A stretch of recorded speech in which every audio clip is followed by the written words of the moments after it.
Hamas says ceasefire negotiations and exchange of detainees are proceeding seriously. Meanwhile, Netanyahu's office says Hamas has withdrawn from negotiations.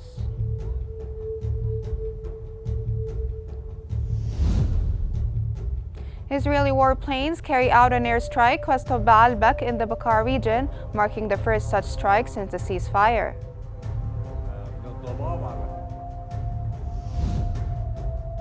And 32 people survived the Azerbaijani passenger plane crash near Aktau airport.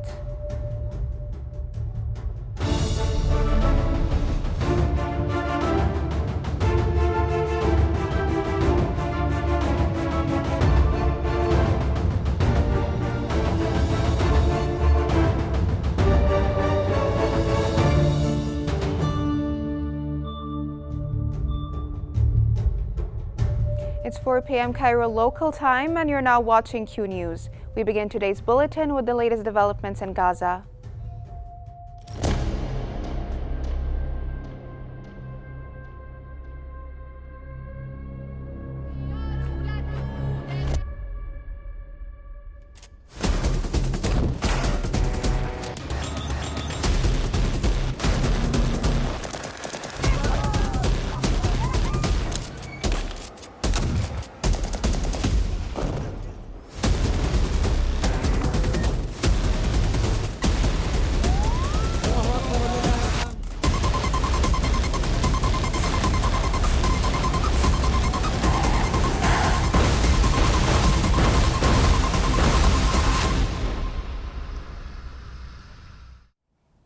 Hamas has said that the ceasefire negotiations and the exchange of prisoners and detainees are proceeding seriously.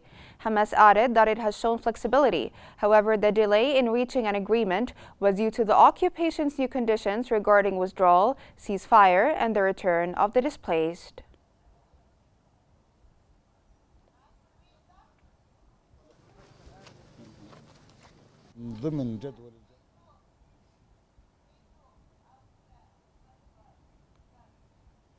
Meanwhile, Netanyahu's office has said that Hamas has withdrawn from negotiations and continues to create obstacles to a ceasefire.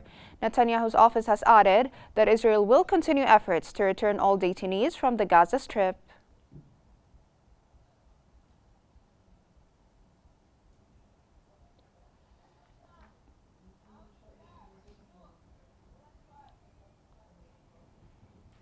Several civilians have been killed and others were injured as a result of the Israeli occupation forces bombing of various areas in the Gaza Strip. Medical sources reported that Israeli drones killed 2 Palestinians and injured several others in the Abu Khatir neighborhood southeast of Khan Yunis. 2 more were killed in Jabal al-Nazla north of Gaza, while another was killed and others injured near the General Security Junction northwest of Gaza City. Additionally, an Israeli airstrike east of Lebreish camp in central Gaza killed 2 and injured several others.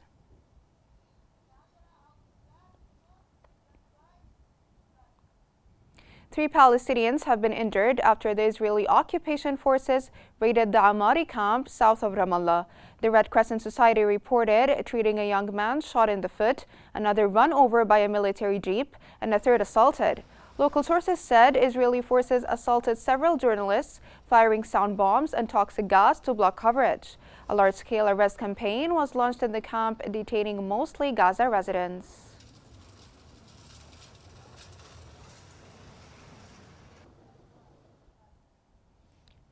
Palestinian news agency Wafa reported that 1 more person was killed in an attack targeting a group of people in the Brage refugee camp. The Israeli occupation forces have been intermittently attacking Kamal Adwan Hospital, with no medical facilities currently operating in the area. The siege of the hospital has intensified in recent days.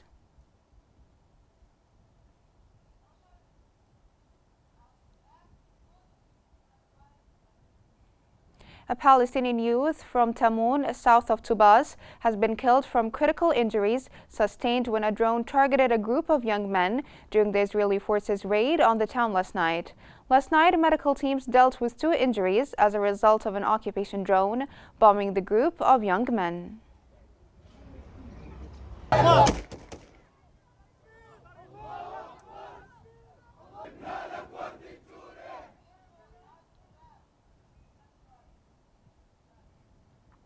Gaza-based health authorities have confirmed that the Palestinian death toll from the Israeli onslaught since October 7th has surpassed 45,361, with over 107,803 injuries. They added that Israeli occupation forces committed 3 massacres against families in the Gaza Strip over the past 24 hours, resulting in the killing of at least 23 Palestinians and the injury of 39 others.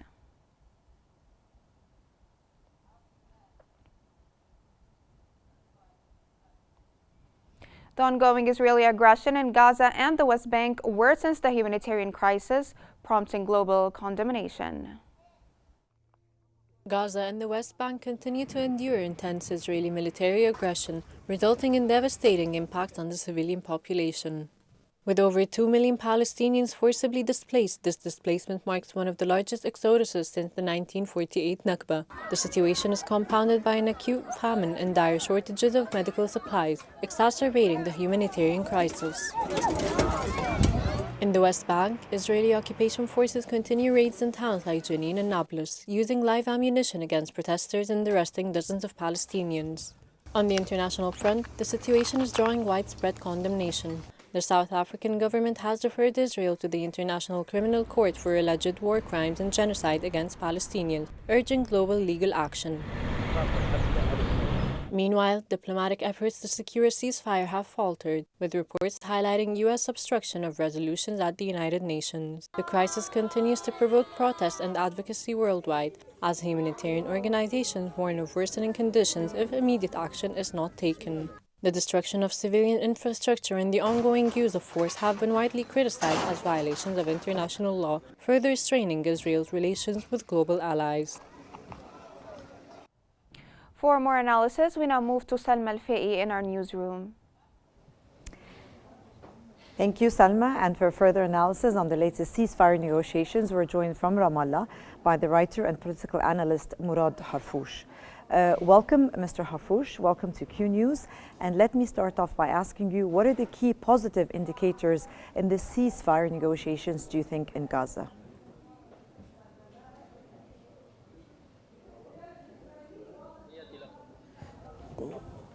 Greetings, everyone, and thank you for hosting me. In fact, the negotiations have been ongoing over the last week, but still there are some hurdles that impede reaching an agreement, hurdles and impediments regarding major subjects that need to be resolved before an actual ceasefire agreement can be ratified. In fact, right now, the negotiations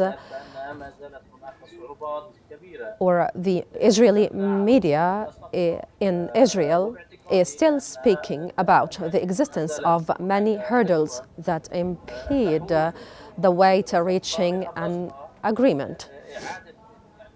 And among these hurdles and impediments is the definition of humanitarian cases, quote unquote. And it is not new for Netanyahu to be arbitrary in his ways and to keep on using pretexts in order for him to evade engaging in an actual ceasefire agreement. And among the discords or the pending subjects as well is once more the cases of hostages that are below 50 years of age and that are in the age of conscription for the Israeli army. That's another major issue. Yes. Sir, let me ask you, please, what do you think, in your opinion, are the main gaps hindering progress in the ceasefire talks in Gaza?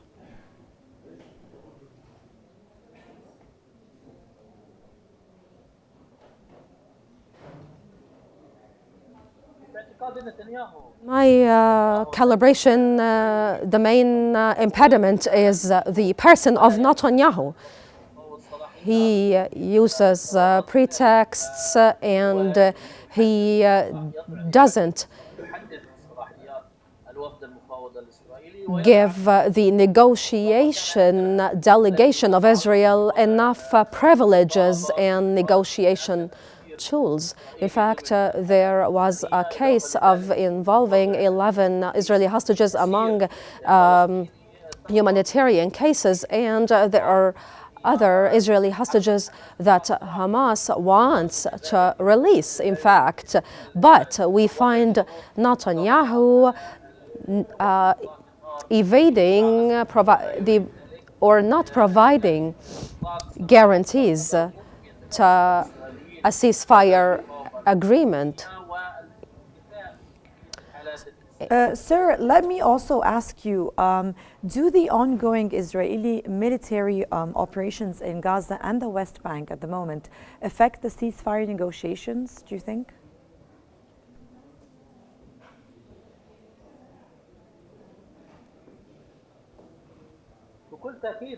Yes, most definitely. Netanyahu wants to escalate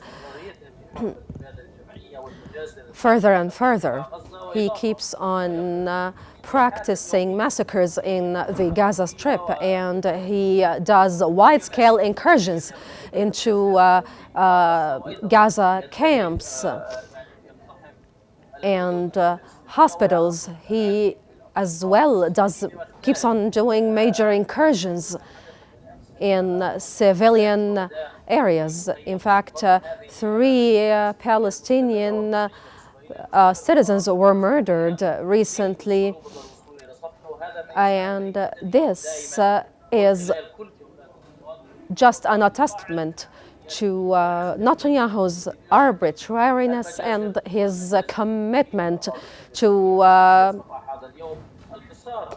doing more and more massacres. And you know, we have seen the siege that the hospitals are suffering from, and the current pounding of Al-Andalusi hospitals and Al-Auda hospital. And these hospitals are now out of service because of the continuous bombardment of these hospitals that the Israeli army is doing. And so Netanyahu wants to perpetuate his genocidal practices and to eradicate all living conditions in the Gaza Strip. How do you think can the international community play a larger role in the advancing of the ceasefire negotiations?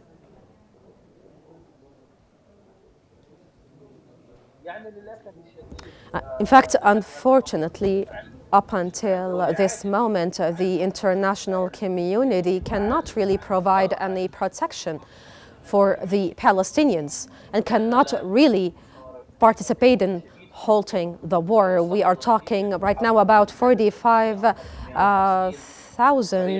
Palestinians that were murdered and over 100,000 that were injured and are suffering from the lack of health care services provided to them because of the ongoing siege and barricade over the Gaza Strip. And so there are, of course, some international organizations trying to launch appeals for the halting of the war and the barricade and the siege over the Gaza Strip, but Netanyahu just doesn't budge about that at all, and he keeps on perpetuating his genocidal practices. And right now, more than 90% of the Palestinians are being exposed to starvation. In fact, every hour a Palestinian child is murdered because of starvation, and the international community is actually handcuffed. And that was from Ramallah, writer and political analyst Murad Harfoush. Thank you so much, sir, for your insights and for joining us. And we're back to you again, Salma.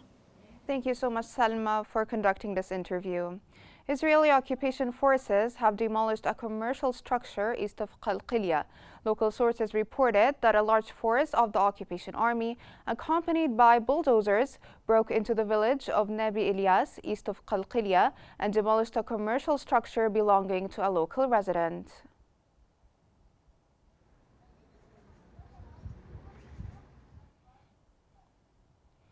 Israeli occupation forces have demolished a park in the town of Nahalin, west of Bethlehem. A local source said that Israeli army broke into the town, specifically the Khalit el-Dalia area to the south, and began demolishing a park containing a swimming pool, a restaurant, a cafe, and various facilities. The occupation forces demolished 3 houses and 3 agricultural facilities in Nahalin 3 weeks ago in the Qarnat el-Damas area.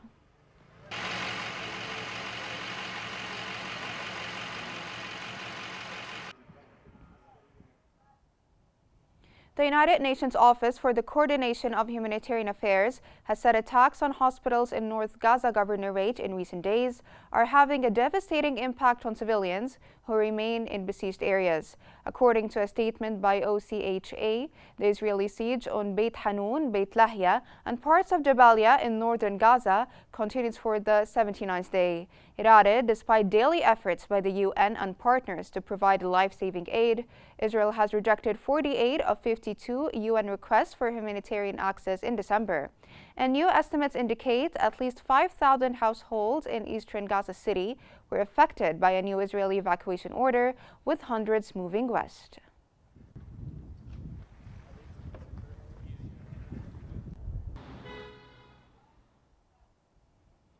Christian worshippers have attended the midnight Christmas Mass at the Church of the Nativity in the West Bank town of Bethlehem.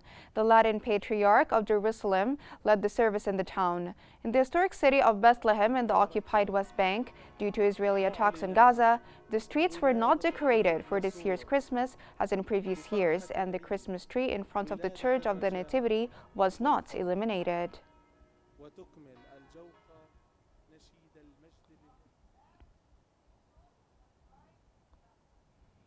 According to the Israeli military, sirens echoed over central Israel in the early hours as a missile fired from Yemen was intercepted.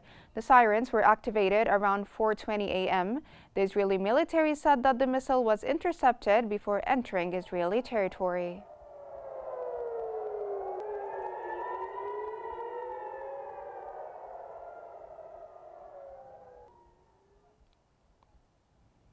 And in Lebanon, Israeli warplanes have carried out an airstrike on a house located in the Tariya plain west of Baalbek in the Bekaa region. This marks the first recorded airstrike in the Bekaa region since the implementation of the ceasefire agreement. No injuries were reported in the aftermath of the strike.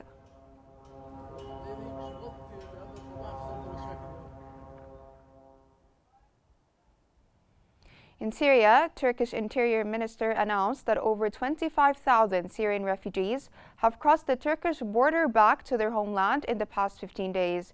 Turkish authorities revealed that more than 7,620 people returned from Turkey to Syria between December 9th and 13th, as the repatriation of Syrians to their country continues.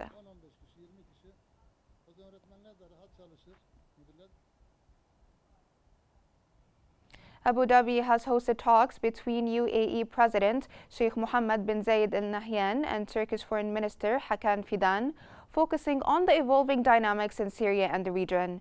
The discussions emphasized intensified efforts to prevent the escalation of conflicts across the Middle East. Both sides reaffirmed their commitment to Syria's stability, sovereignty, and territorial integrity. They reaffirmed support for initiatives to fulfill the Syrian people's security, stability, and development aspirations.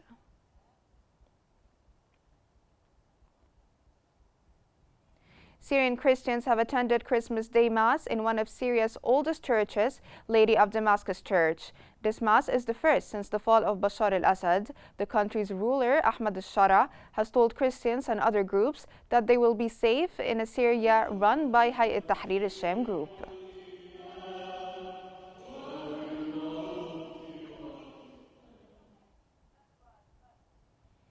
Moving to global news, Kazakhstan's Ministry of Emergency Situations has announced that 32 people have survived the Azerbaijani passenger plane crash near Aktau airport. According to preliminary data, the plane was carrying 37 citizens from Azerbaijan, 6 from Kazakhstan, 3 from Kyrgyzstan, and 16 from Russia. The plane was en route from Baku, the capital of Azerbaijan, to Grozny in Chechnya, before diverting its course to Aktau airport in western Kazakhstan due to heavy fog.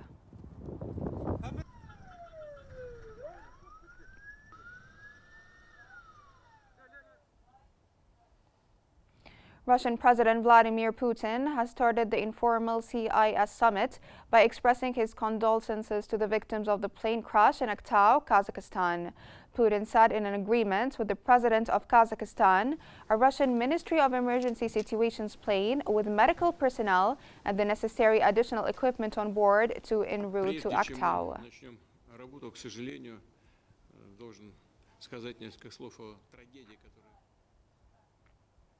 And now we move to the latest developments of the Russia-Ukraine conflict.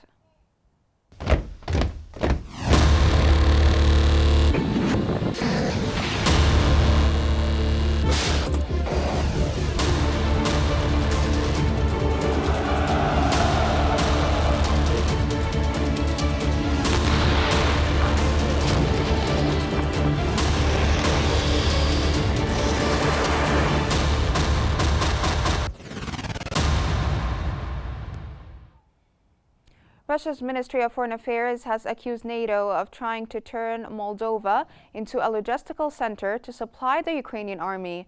The ministry's spokeswoman, Maria Zakharova, said the majority of Moldova's population did not want to join the military alliance. She cited what she claimed was a large transfer of weapons to Moldova in recent months, as well as the pro-Western views of Maya Sandu, Moldova's president.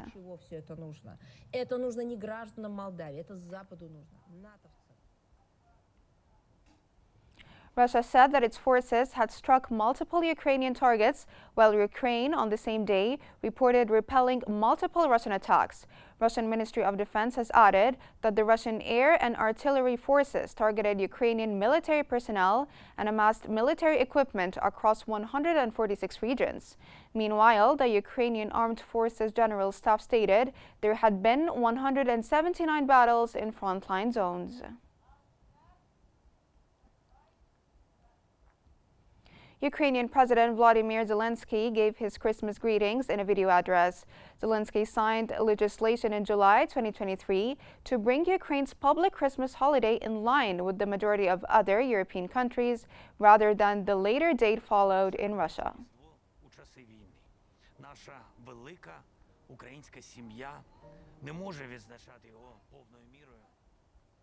An air raid alert that lasted for nearly 3 hours in Ukraine's capital did not stop believers from coming to Kiev-Pechersk monastery complex for the Christmas morning mass.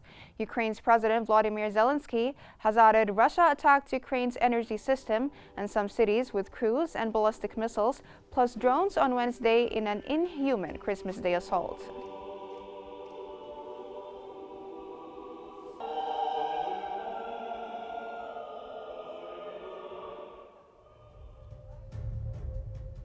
This brings us to the end of our news bulletin. Here's what we've been covering. Hamas says ceasefire negotiations and exchange of detainees are proceeding seriously. Meanwhile, Netanyahu's office says Hamas has withdrawn from negotiations.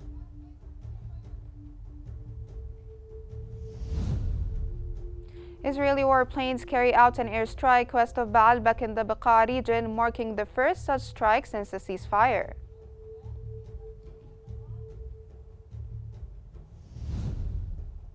And 32 people survived the Azerbaijani passenger plane crash near Aktau airport.